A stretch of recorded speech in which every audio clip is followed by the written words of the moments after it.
your host, Cain Stevens.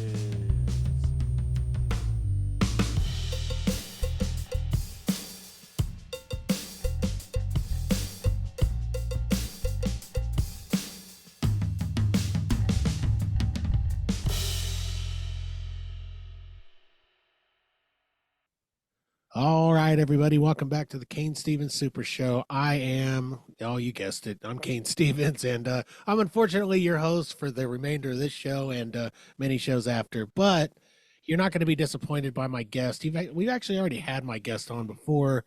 This is a part two. Really, I want him on as many times as he'll come back, but I have comedian Doc Peterson, everybody. Let's give him a round of applause. How's it going, buddy? How are you? It's good, man. Thanks for having me back on. I appreciate it. Yeah, man. You know, I've been paying attention to what you've been doing, and I've noticed you've been kind of like a man of the town. You know what I mean? You've been carrying the torch for Lincoln comedy here. No disrespect to the people who are also doing comedy, but I just don't see them doing a ton of stuff. But I see you doing things out there, and let's kind of dive into that a little bit because I know you just did an arena show here in town. Let's talk about how that went for you. So that was actually last July. That was right before, or that was right after we talked last time. I was preparing for that show. You know, when you're talking about carrying the torch and Lincoln and all that, when I get into anything, I go 100 miles an hour with my ass on fire or I'm not happy. And so when I got into comedy almost 4 years ago now, I said, I'm going to do bigger, better, faster, larger, whatever than everybody else is doing. And within a year, I decided that I was going to perform, and I was going to perform at the Bourbon Theater here in town, and that theater seats 300 people. Yeah. So I sold it out as a headliner for the first time, and I'm the only local comic that's ever done that. It's even ever come close. There's national touring headliners that aren't selling out the Bourbon Theater. And then I did it a second time. And after that second time, I had this fire like I was 10 feet tall and bulletproof, man. I was a 21-year-old on his 21st birthday drinking shots of tequila. I was ready to rock. So I started looking into even bigger venues. And truth be told, I probably bit off a little bit more than I could chew, but it was still a hell of a successful show. Right. So I had some advertising sponsors that didn't understand the assignment, so to speak. We had the arena set up for about 15 or 1600 seats, and we sold about half of that. We were somewhere around 650, which is still a hell of a big show for a local comic to, I mean, all the expenses were on my back: the arena, the alcohol, the chairs, the lights, the sound, the paying the comics, the hotels, and to do it and be successful and make money at it too. At the same time, I didn't lose my ass. We actually made a profit doing it. So really, really proud of the fact that it happened. But at the time, it was one clusterfuck after another. Yeah. Well, I mean, are you planning on doing some more like this now that you've kind of got that under your belt? I know it's kind of a pain in the butt to you. I know that some things didn't go the way you planned, but would you consider doing another one here in the near future? I would, but I would definitely put the day-to-day running of the production of the show on someone else, on someone else's shoulders. I'd still have my hand in it, but I would definitely want a team to produce a show that big again. I mean, just the lead up to it, I had comics coming in from all over the country to support the show, and the week of the show, one of them ended up in the hospital, so he had to cancel. So last minute, because of the magnitude of the show, how big it was, and the fact that it was a well-paying gig, I was able to find a fill-in. And the night before the show, that fill-in doctor, or that fill-in comedian, excuse me, I haven't transitioned from my day job yet. Right. That fill-in comedian, they had a tornado go through their town, and a tree landed on her house. So she had to cancel. So the morning of the show, I'm calling comics in Omaha to fill in this spot. And luckily I was able to fill in the spot. But I mean, holy shit. What else could go wrong getting ready for a show this big?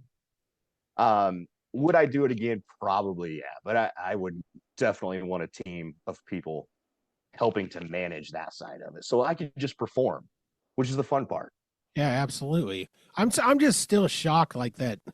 I mean, I pay attention to what's going on in this town. I mean, I talk about it, I blab about it, I do all this stuff, but I don't really see a lot going on. Like I truly only see, a handful of people really doing anything in the comedy scene. I know there's funny people in this town, and you're definitely one of them.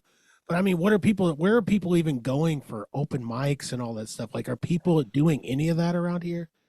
So there are, and open mics are a somewhat hotly debated topic in the industry as far as how productive they are, how useful they are. I'm of the opinion that open mics can be a useful tool, but I never ever do an open mic in a town where I'm planning to perform Yeah, ever. yeah, I never do an open mic at a bar that's going to charge a ticket price or a ticket and do a show a week later. Never. And people don't understand that. The non-business minded comics in Lincoln and Omaha don't get that. They'll do an open mic and then a week later at the same exact bar, they'll try to host a show where they charge 10 or 12 bucks. Well, everybody that was going to go to that shitty dive bar and see comics already went and did it for free. Why the hell are they going to pay 10 bucks to come and see you when they just saw you for free? right. So, um, now that I said that out loud, and of course I'm going to have to eat those words or live those words, but so I actually don't do open mics in Lincoln. I go out of town if I'm going to do an open mic. Yeah, And usually I'll call the host and go, "Hey, I'm coming up. I know you usually do 5 minutes. Can I do 10?"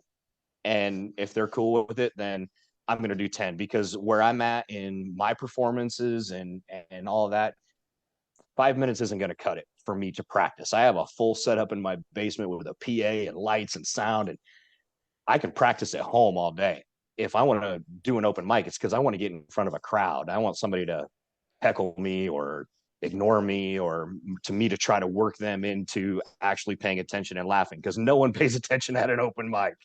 yeah. No one gives two shits what you're doing. They're reading their shitty bar napkin of the notes that they took and getting ready for their own set. So can they be useful? Sure. They're not overused by me. How about that? I always think of it as like, like the Joker movie. I always assume that all open micers are like that, like the Joker, and they're like this close to, killing the one guy in front of the midget and everything else. So, you know, am I even supposed to say midget? Well, this is my show. I mean small We person. need more midgets. If you find an open mic with a whole troop of midgets, count me the fuck in, man. I'm there. Like I was watching a TikTok the other day. There's that little guy, Hezbollah or whatever the heck he is, Yeah. And I watched the one where Mike Tyson doesn't really realize that he's not an actual kid, and he's like hugging him and like doing all this cute stuff with him, and it's like, of course you let Mike Tyson. I would let Mike Tyson do that to me, but it's such an unreal scene. Mike gets whatever he wants. Yeah, Trust me. I'm not fighting. man, what's with Jake Paul, man? What is with this dude? This has to be the biggest sham in all of show business right now, right? I mean, if he knocks Mike Tyson down and all, we can go ahead and throw our hats in and say that this is a complete sham, right? Yeah, I'm betting all the money in my wallet that Mike Tyson just eats his lunch. Yeah. I'm hoping so, man. He's kind of he's got to be the scariest human being on the planet. I mean, still to this day. There's no amount of money that would have me take a punch from Mike Tyson. Yeah. None. It's like him and whatever serial killer comes out of the bushes. Those are the scariest guys, and we just kind of bow down to them. But so you got some other stuff going on too, man. Let's talk about I really just want this to be kind of a catch up. I want people to know where they can find you. I want people to know like all the stuff, big stuff you have going on. Well, so my Facebook page is where I post a lot of stuff and stay pretty current. That's just Jeremy Peterson. But my TikTok, if you actually want to see little clips, maybe a minute or 30 seconds here or there from some more current shows, my TikTok is docpetersoncomedy.com. And Doc Peterson or docpetersoncomedy.com is my webpage. And then Doc Peterson Comedy at TikTok and Instagram and all that. I usually try to keep a few videos here and there and show postings and things like that. But after that big arena show, I was doing the meet and greet line, taking pictures and shaking hands, kissing babies, whatever you do after a show, and you're feeling larger than life. And these two gals walked up to me, and their first words to me were like, we were here to see Carmela.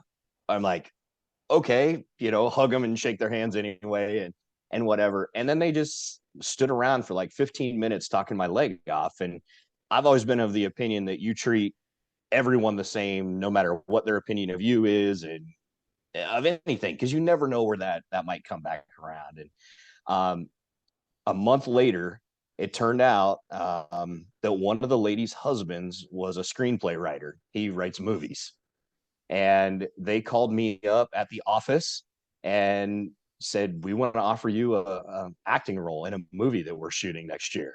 So just talking to people after a show turned into another step in my crazy wild ass career that no one could have ever believed. Well, people that got the, if you didn't listen to the last one, go back and listen to the first episode that we did together. But he's not just Doc Peterson for a reason. He's an actual doctor. He does chiropractic work and all that. He will get your stiff necks and your twisted backs feeling good again after so many torturous appointments, I'm sure. Yeah. Yeah.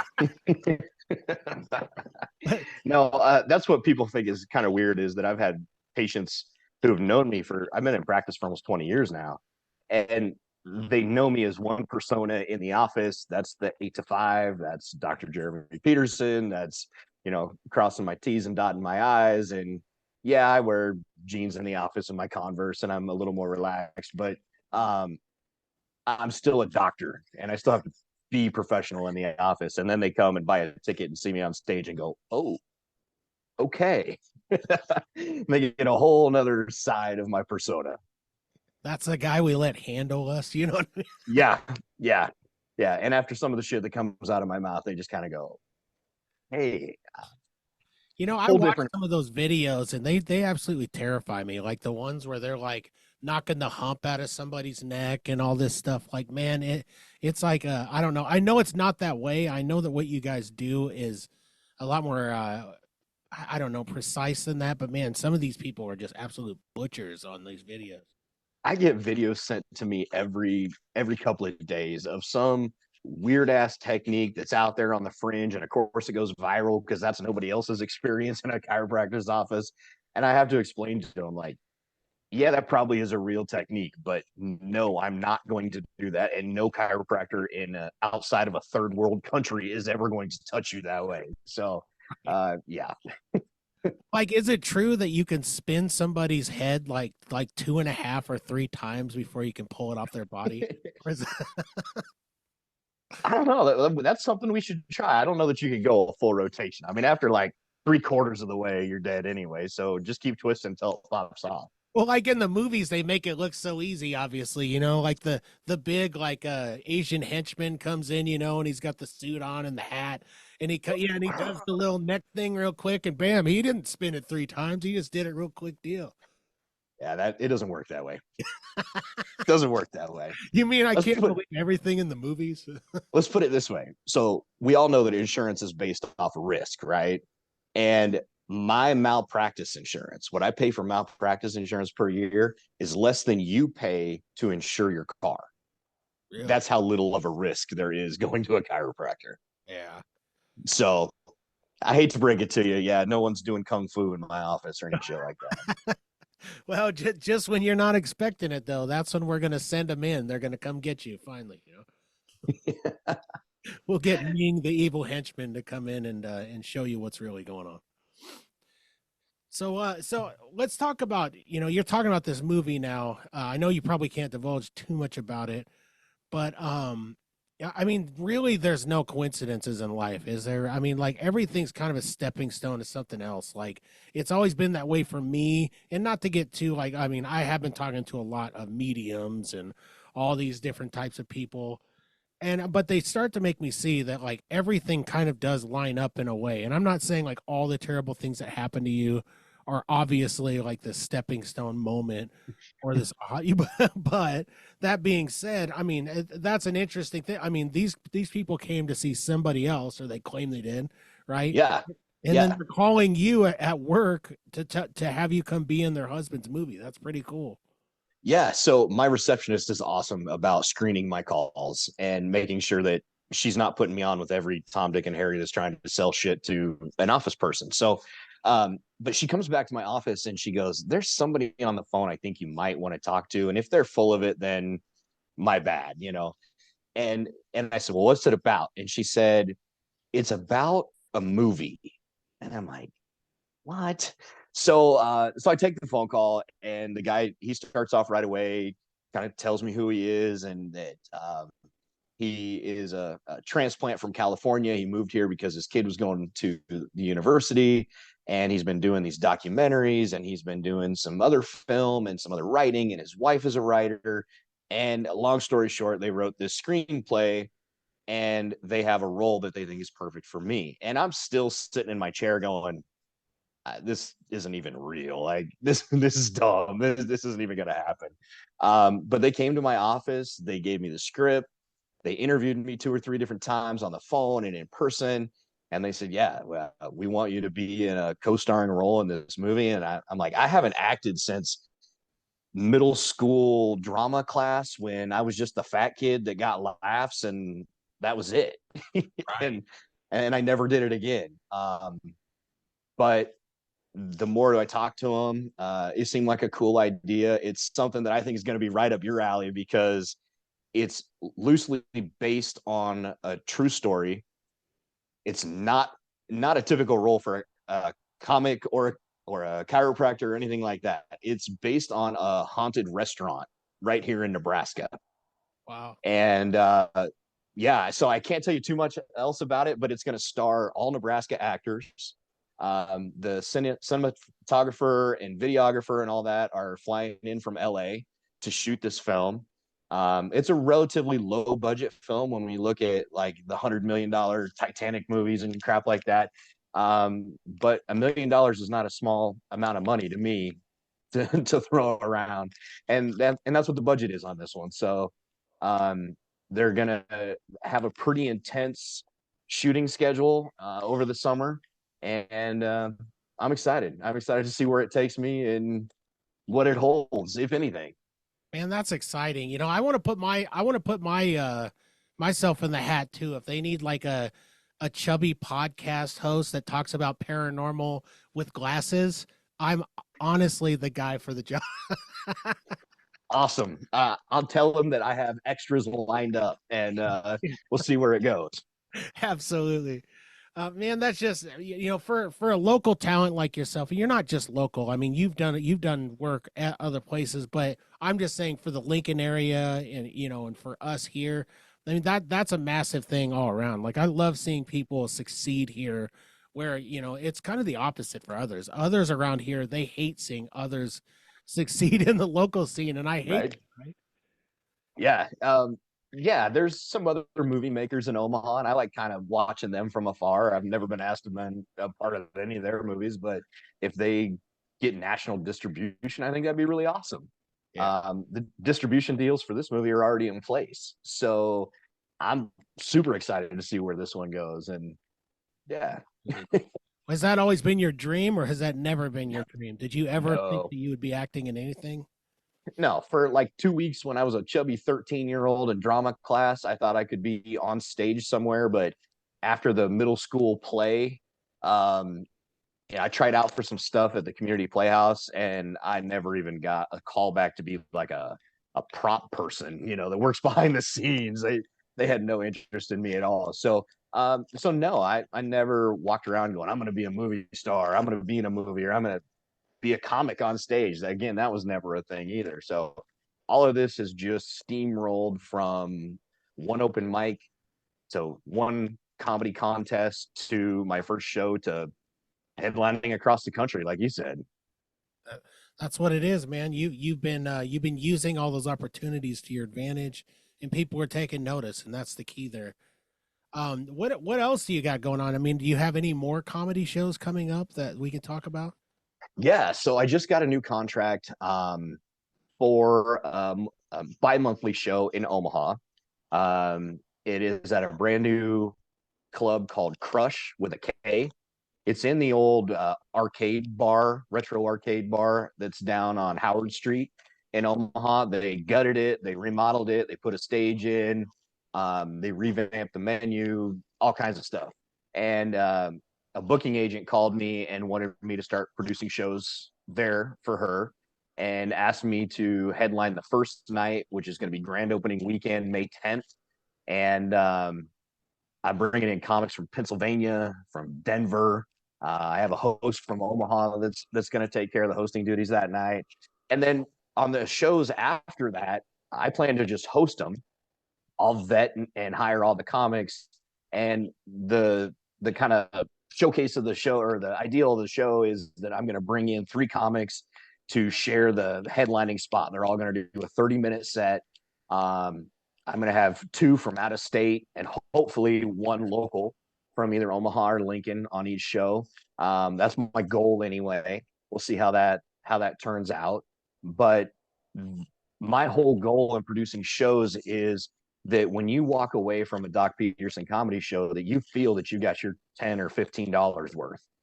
I want you to walk away going, man, for $15, I was entertained for 2 hours. I had great food. I had great cocktails. The atmosphere was nice. I didn't feel like I couldn't go to the bathroom because it was a dive and I was going to step in toilet water and it smelled like shit and the drinks sucked and they were overpriced. I want every show that I produce to be a positive experience from the time you walk into the door to the time you leave. Yeah. And that's what a comedy show should be, right? I mean, it should be an experience overall. I applaud you for wanting to take that extra step, because I've seen people at these places where you're, drudging through toilet water, and your drinks are horribly priced. They also suck. It's just all of these little details that just really suck the life out of the whole thing. Yeah. And I've seen those places in Lincoln. They exist. I'm not going to call them out by name, but I'm sure if you do a search on open mic nights, you're going to find the 2 that come to my mind immediately. And I've never performed there. I probably won't perform there. And I won't produce a show there because they don't exhibit the high end experience that I want everyone who buys a ticket to one of my shows to have. Yeah. We just did a Valentine's Day show at Rumology, which is a small rum bar in South Lincoln. Um, it only seats 85 people, so it's real intimate, a smaller stage, but they have the lights, they have the sound, and above and beyond all that, they have awesome drinks, big, comfy, oversized leather lounge chairs, awesome ambient lighting in there. When you walk in, you already feel good about your $12 that you spent to buy a ticket. And so half of my job is already done. All we have to do is go up and be funny because they're already happy they're there. Yeah. Well, that's So nice when you can take that out of the equation, where you can just focus on being funny. Like when I was running bands and playing a lot, that was the hardest part for me, is I couldn't just relax and enjoy the music and enjoy the experience, because I was the booker. I was the guy doing exactly what you're doing, the promoting, the lead singing. I was the rhythm player. I was the guy who loaded in and out. I was the one who owned the PA. So as you can yeah, see, it's like all of these things start to pile up in your head, where you can't really sit and enjoy, smell the roses of all your accomplishments, right? that's right. That's right. So, and that's what's beautiful about like this new opportunity with the agent up in Omaha, is that she's handling 90% of the promotions. All I have to do is I work within the budget she gave me to hire comics, and the lights and sound are taken care of, and the venue's taken care of. So I get to be funny. I just get to go up and host a show. So Yeah. make sure that if you Crush with a K on Facebook, follow them. Vanity Productions. It's VANITII Productions. Okay. That's who the tickets are.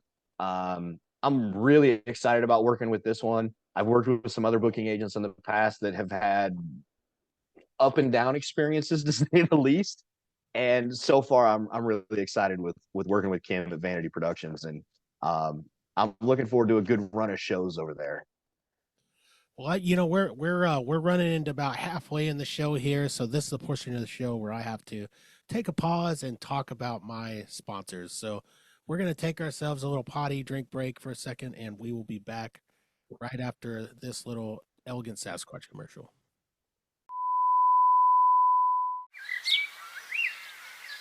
Hey there, grooming gurus. We've got something wild for you today.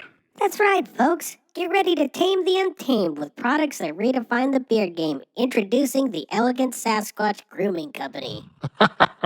Elegant Sasquatch? That sounds like a contradiction, doesn't it?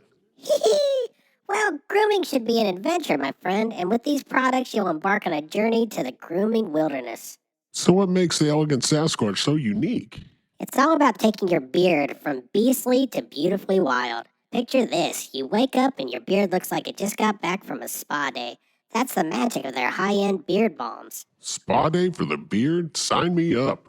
And let's not forget their beard butters and oils. It's like giving your beard a tropical vacation. I'm talking about a beach party for your facial hair. A beach party for the beard. This company's got the best marketing ever. Oh, but we're not done yet, folks. The Elegant Sasquatch Grooming Company also has beard washes that make shower time a majestic experience. Showering with Sasquatch, that sounds like a reality show. It does, but seriously, listeners, if you want to sophisticate your outer beast, head over to elegantsasquatchco.etsy.com and use the code SUPERSHOW at checkout for an exclusive discount of 20% off. You can also find them on Facebook and Instagram. Check them out, like them, and while you're at it, tell them the Super Show sent you.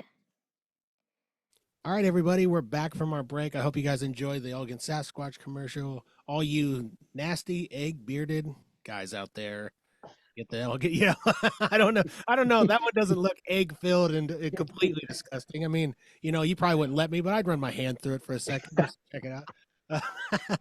If you're gonna run your hands through it, you better slap my ass when you're done. I'll give you a little tickle in the back. One hand here and the other one over there. Attaboy. But get the Elegant Sasquatch. Also, everybody, if you're in Lincoln, and a lot of you are, Roots Music Shop for all your music needs. If you got an instrument that you need fixed, all that stuff, go see Ryan and tell him that Cain sent you. And I swear he's not going to add 20% onto them. Then we have a Liberty Contracting, Stan Liberty. If you guys don't know him from Pasty Jenny, dude rocks. He's awesome. But him and his little business, not really little, but his business rocks at doing concrete. So get that concrete from them. And then also, if you got tattoos that you need, quit going to Becky's Boring Ink Emporium. Get over there to Bryce at Sly Ink Tattoo. So we're back with Doc Peterson, a man of the people, a man of Lincoln, everybody. And we're talking all things comedy and all things going on with him right now. So welcome back, my friend. Thank you, sir. So we were digging in before about kind of all the things you have. You picked up a movie role. You picked up some work at a club in Omaha, a new club called Crush. So check that out. I want to ask you, what is your personal opinion? Let's pit them up against each other. The Lincoln and the Omaha scene. Okay, ooh. Now we're doing the hard hitting stuff. If you had to compare, what is it about the Omaha scene? If it is better, what is it there that people really appeals to them? It's not just the populace there. It's got to be something else, right? So first and foremost, they have way more comics in the scene in Omaha than they do in Lincoln. The comics in Omaha, in my opinion, take things a little more seriously and work a little harder at their craft. But some of that is just because of necessity. They have to work harder or be funnier than the next guy if they want to get on a show. I don't think, God, somebody's going to crucify me for this. I don't think there's a comparison. Omaha wins hands down, talent wise, work ethic wise. They have more open mics. They have more of everything. Sorry, Lincoln, just not even close. Not even close. Lincoln's a little big town that should, you know what I mean? It's not even. Yeah.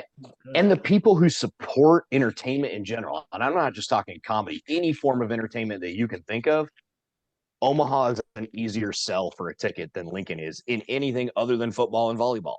Right. I mean, Omaha sells more entertainment tickets and events than Lincoln, hands down. It's so much easier to sell out a comedy show in Omaha than it is in Lincoln. Yeah. Well, have you ever talked to, or would you ever work with the Funny Bone there? Have you ever talked to Colleen there? So, oh man, if you're gonna if you're gonna run and tell Colleen that I said anything negative about the Funny Bone, you better give her the whole damn bit of information that I'm about to say, because otherwise You you cut just this if suck. you don't want to. I was just curious. No. I would love to work at the Funny Bone if it was going to be commensurate with what I perceive to be my value in bringing comedy to their show, to their stage. Really, the way the way the Funny Bone works, and again, if it works for you as a comic and it works for them as a business. So I can't say anything bad about it. It's a business, and this is the way they choose to run it. But you have to compete in their bi-monthly Clash of the Comics, which is 5 minutes of clean material.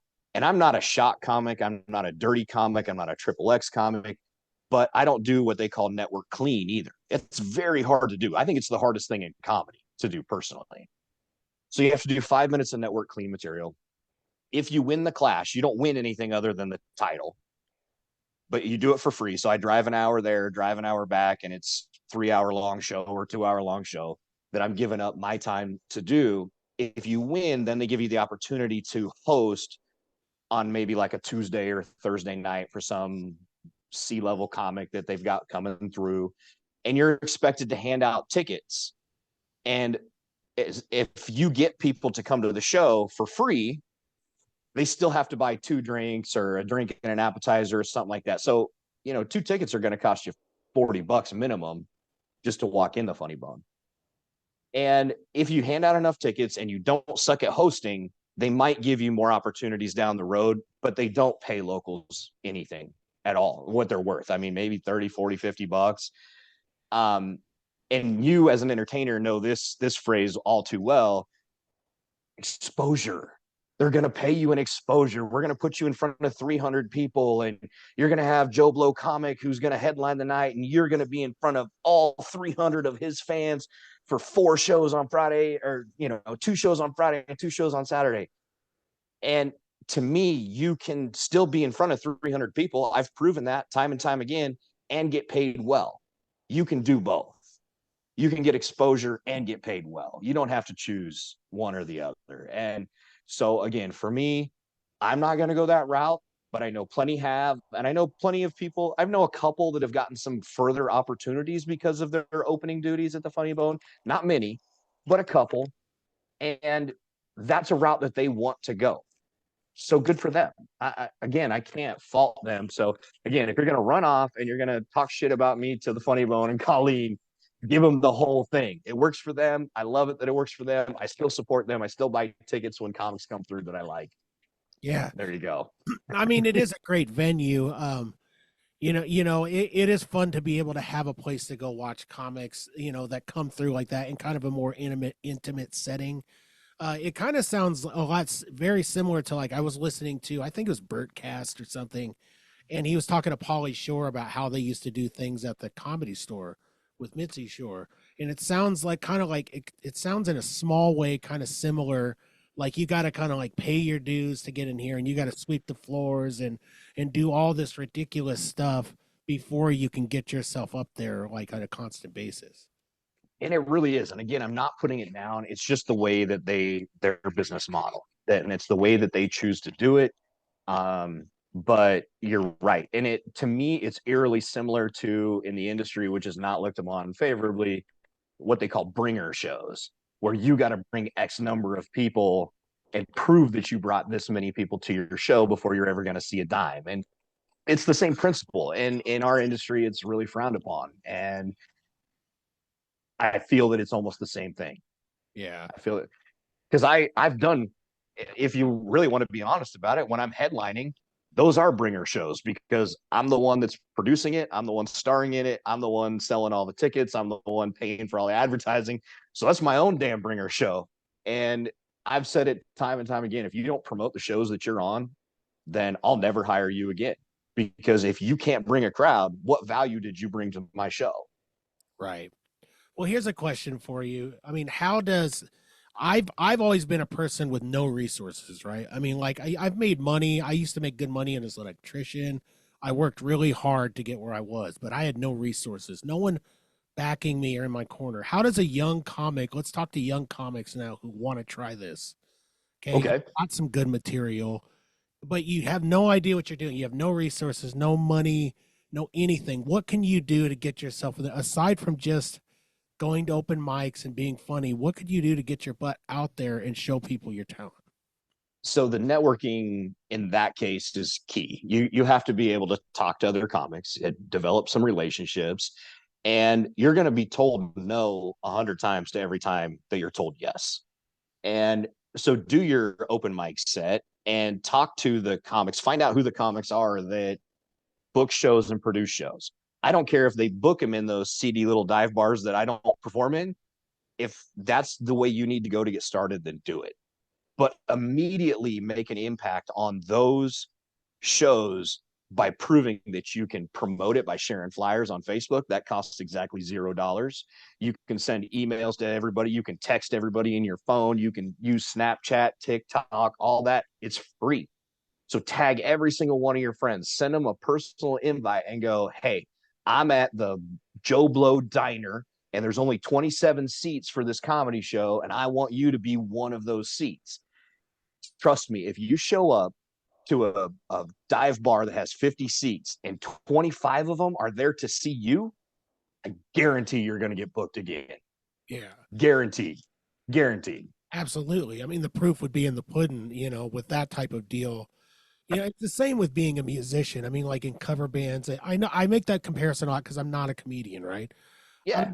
I was a funny kid in school. I mean, I used to crack everybody up, but but that doesn't mean I can be a comedian, right? Like we tried my ridiculous joke last time with you, on, Jared ruining it for fat people everywhere. We can't go and get a sandwich. I mean, I know the premise is fun, but I can't deliver it in front of a crowd. Like, I mean, honestly, if I ate it on stage like that, like I would seriously melt. And like I talked to the last guy, I just talked to Chris Robinson from Florida, and Yeah, I watched. we were talking about how comedians eat it and they bomb, and other comedians, they might be lying when they say that they like watching other comedians bomb because it's funny. I mean, it's kind of like they know what's going on. But like, how do you get through the bomb? Like, I'm sure you've had some bombs here and there where the jokes just don't hit. What do you do?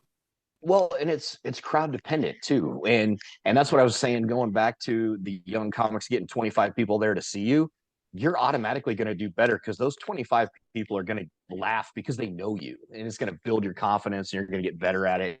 But when I have done sets where like I'm doing something new and I get really wordy, like you can't tell by me talking on your podcast, I talk too much. So if I draw something out too long and I'm rewatching it, or I'm standing on stage live going, oh, the punchline is still this far away and I got this much crap to say, and I'm already seeing the audience go, you got to speed it up. So for me, it's bear down and get through it and pray that the punchline works. Pray that you reeled them in at the end. And then when you go back to rewrite or rewatch and critique yourself, I'm a big fan of recording your sets. That's another piece of advice for those young comics. Have somebody, I don't care if it's on an iPhone or an Android, whatever, video your sets and go back and watch them, and watch them with an open mind of, are people laughing or am I laughing? Are 3 people laughing or 30 people laughing? Is there long periods of time that's silent in there? Or after I deliver a punchline, do I go and say something stupid like, it's okay to laugh? Don't ever say that. You're not going to win an audience over by going, it's okay to laugh. Yeah. No, that they're never going to think you're funnier because you gave them permission. So, but everybody bombs, and comics that tell you that something isn't delivered right or what, they're full of shit. Everybody goes through a time where it's not perfect for one reason or another. And I've had comics. I was in South Dakota, a place I get to go back to this summer. Actually, we were doing 2 shows on 2 different nights. And on night 1, I don't know that I delivered the way I should have. And one of the more senior comics on the show came to me and said, I've seen you 2 or 3 times. You came out kind of flat. It was the same joke. It was the same delivery, but you didn't have the same energy to grab them by the throat and make them want to laugh at you. And that next show, that next night, I did exactly what he said. It didn't hurt my feelings that he gave me that piece of advice. I took it, put it in my pocket, brought it out that next night and hammered it down. And I had to stop because they were laughing so hard. Yeah. So that's the other thing. Take advice from people. We have constructive criticism. I mean, don't take constructive criticism as somebody's tearing you apart. Get through your feelings, kind of move past your insecurity. Once you get trudged through that, then you can truly find like the joy of someone giving you actual constructive criticism, right? Oh, yeah. And I'm still friends with that comic today. I've hired him on other shows, and he was absolutely 1,000% right that night. I came out flat. I did not have that same energy and excitement that I had on night 2. So, yeah, I thanked him for it. It is hard as an entertainer because no matter what's going on in your life, right? You have to get up there and you have to give the people a show. And so like I can remember like my life would be falling apart and I would go to the show though. I mean, maybe I'd get a couple cocktails in me, but I'd be rolling on the floor playing my guitar and putting on a show. It didn't matter if it was 2 people, it didn't matter if it was 60, 100, whatever. I put on the same show all the time. And that's kind of the joy of performing and everything. You got to kind of get into a groove where you like to perform and you like to be in front of people. And I hate being in like massive crowds of people when I'm not performing. Instead, you know what I mean? Like when there's just like when I go to concerts, I love the show, but I hate being like in the middle of it. Like when I was younger, I'd get into the mosh pit. I have a Slipknot shirt on, and I would go completely nuts out there. But then I would kind of look around like, oh, like I can't believe I was just in the middle of all these people, like disgusted by it. Do you like being in big crowds? Sometimes, especially when I'm not recognized. Not that I'm, recognized everywhere I go or anything like that. But when I get to just be a part of the crowd and be on the other side of it, I do. I like to live in that moment and soak it all in. I love going to live music and concerts, and there is something to be said about finding that switch. And for me, it's about 5 minutes before I go on stage. I can be doing anything else. I'm not one of those guys that sits in the back and reads my notes or is in my phone, like retyping a joke. I'm one of those that believes that if I didn't have it by the time I showed up to the venue, it's not going in the show. I'm not changing anything. So for me, I'm usually making sure other comics are happy. My wife is taking care of me. All those things are happening behind the scenes backstage. I'm having a beer. I'm kicking my feet up. But that last 5 minutes where I know that comic is wrapping up and the host is about to go back out and introduce me, and they're going to play my song as I come out. They're going to blare Dr. Feelgood over the speakers. I'm on my toes like a rock star. I'm like a professional wrestler waiting in the wings, getting ready to make that Ultimate Warrior run down the aisle and jump over the rope and jump in. And I'm electric. I'm bouncing. I'm ready to go. But that's a whole different persona. That's not the same guy that you would have seen 10 minutes earlier sitting in the green room having a beer and joking about shit that happened on the way up. Right. Well, that switch isn't for everybody. I think that some people, I don't know this to be true. I just know this from me. Some people either have it or they don't. Right. I mean, I had that switch. I could do the same thing. I could be retreated over here doing whatever. And then as soon as showtime comes out, I flip that switch and it's almost like becoming a character. It's almost like we have split personalities, truly. And I've always wondered this about myself. Like every tragedy, every bad thing I've ever had in my life, I've always used it as a positive to make a better version of myself. And maybe like a psychologist would look at that and go, yeah, you're completely nuts. But it's always helped me to succeed, for whatever reason, to make myself a better version of myself each time. So, I mean, there's something to be said about the switch. So young comics out there, young musicians, if you don't have the switch, if you can't fight through it, get the switch or at least try. And if you don't have it, I mean, you try your best to just get through it and be as entertaining as possible. Absolutely.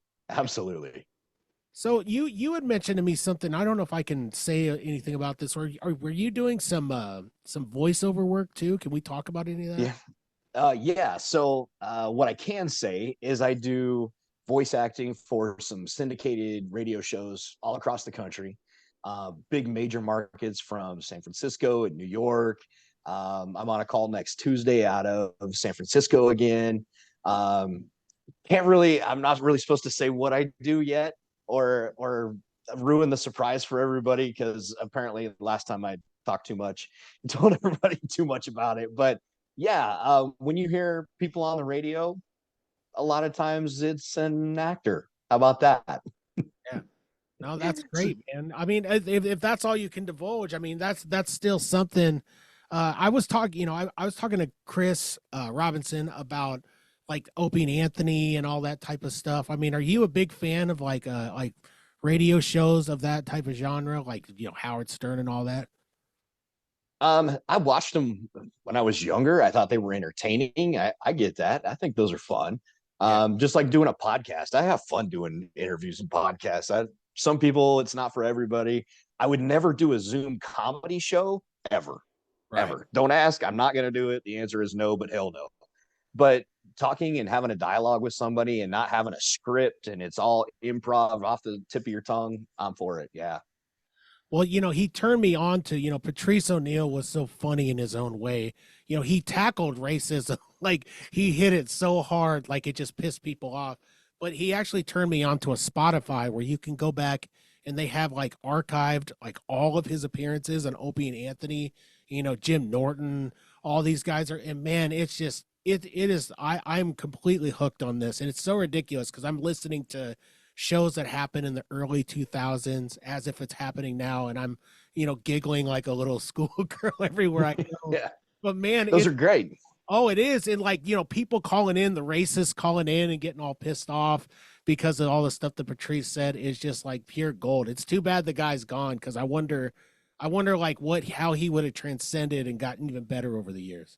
Oh, and in today's climate, how people would have reacted to him. I think that would have been more entertaining than anything, because he's not going to change. He wouldn't have changed for today's climate. He would have been the same guy hammering the same point. No, he was savage about everything he said. It really is I'm a connoisseur of radio. I love podcasting because podcasting, I wanted to be in the radio. When I went into college, I got a football scholarship. The first thing that I was going to do was get into, communications and broadcasting. And then of course, I partied all that away and ended up an electrician, and the rest was history. But that's the way it goes. But man, I just love going back to that because it was such like a great time in our history that we're not really going to see. Like Todd and Tyler do a great job. I find them to be funny. But we just don't have it like we had it back then. Like I mean, the FCC has really beat everybody to death too. And we've lost all the local shows. I mean, there's one on a country radio station in Lincoln, but other than that, I don't know that there's any morning shows anymore. Yeah, They're just gone. And so you're right, we've lost all that. we have. But I mean, the good news is we can pick it up through podcasting. Every comedian seems to have a podcast now, which I think is wonderful because you can get to know all these people. Like I feel like I know Bert Kreischer just by listening to his podcast.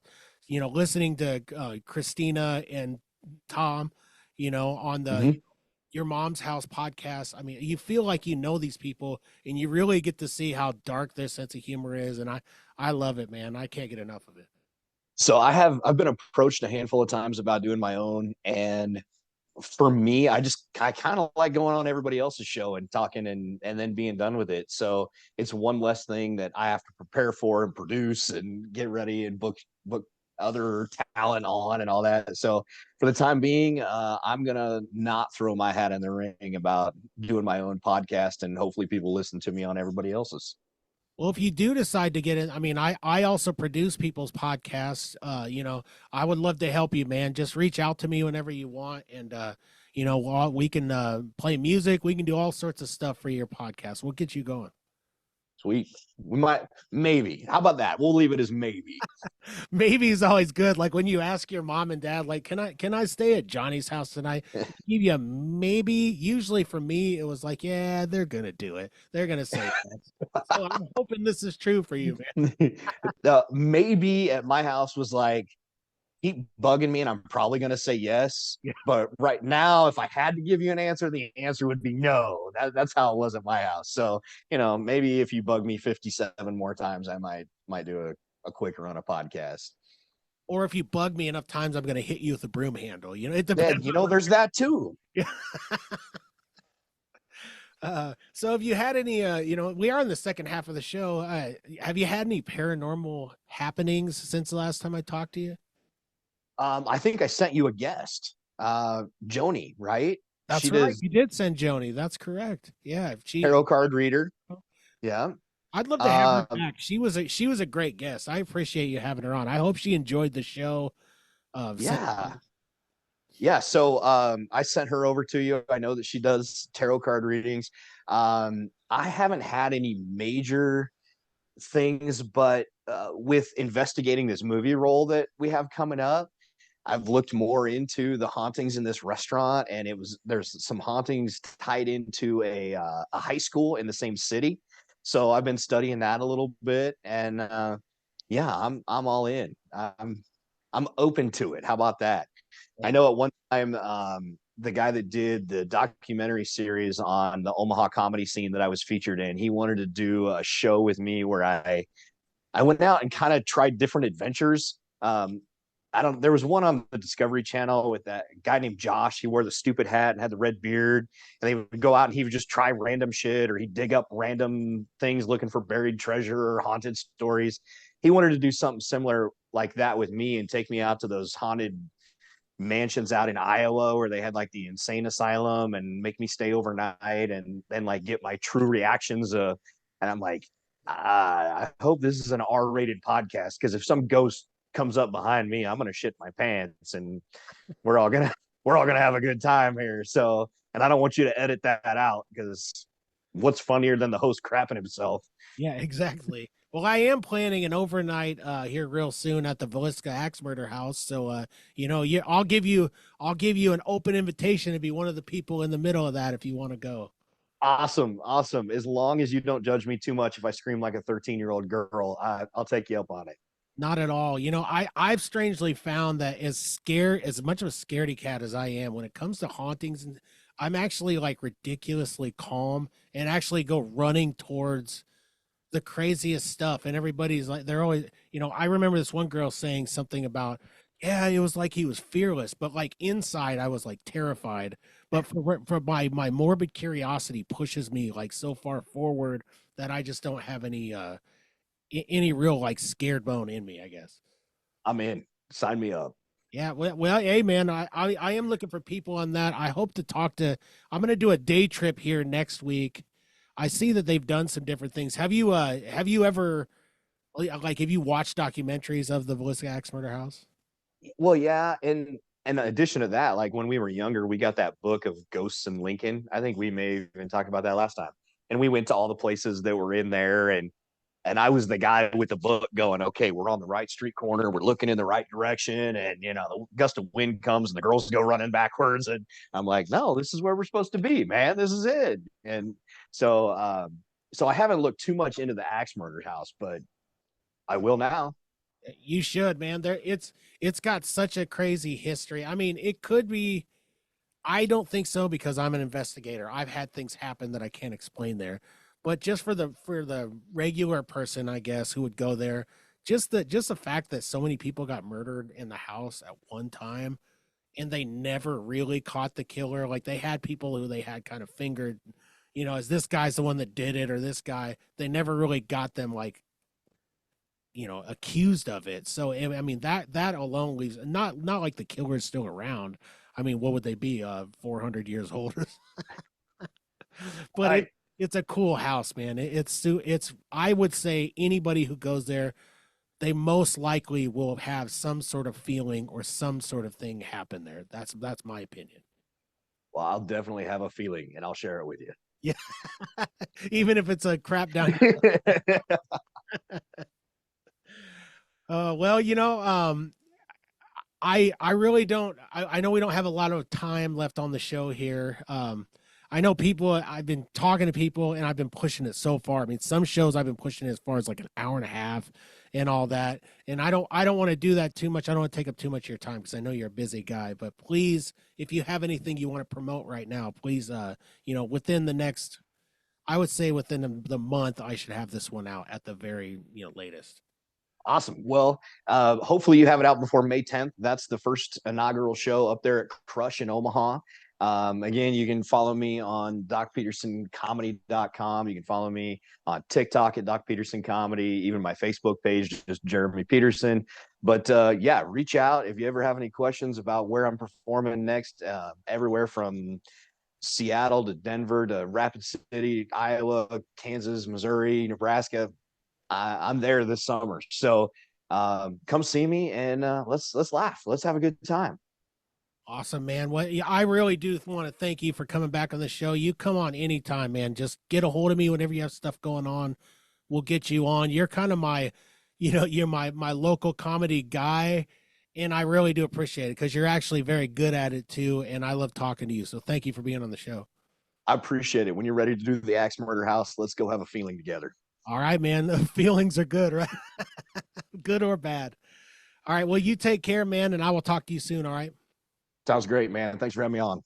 See you.